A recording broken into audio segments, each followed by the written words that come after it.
Hazrat Sayyiduna Ibn Siyār narrated, "Once I traveled to Bahrain for trade.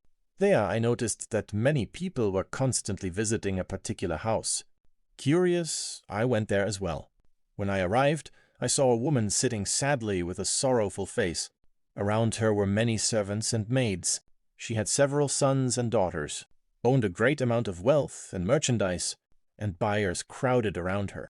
Despite having every kind of worldly blessing, she remained sad and unhappy. After some time, I left and completed my business.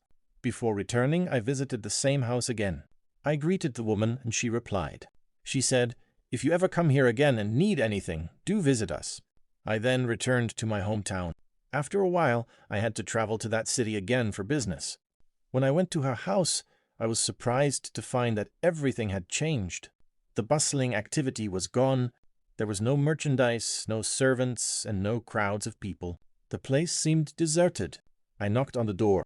After a short while, someone opened it. I entered and saw the same woman.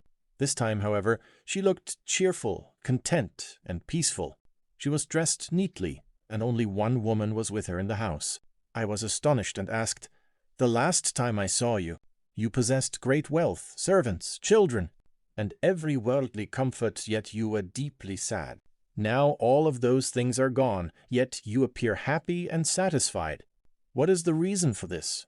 The woman replied, 'Do not be surprised. When you first met me, I had abundant wealth, children, and worldly blessings. At that time I feared that perhaps Allah was displeased with me because I was living without any trials or hardships.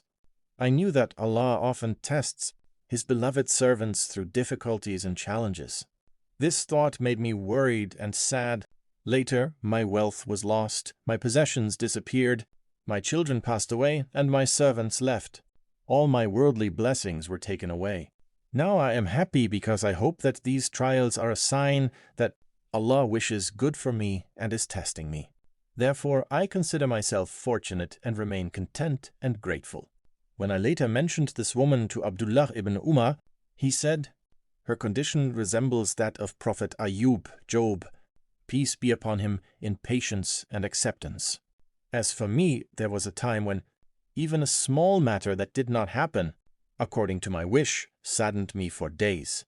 Moral of the story: true happiness does not come from wealth, possessions, or worldly success. A believer remains patient during hardships and grateful during ease, trusting in Allah's wisdom in every situation.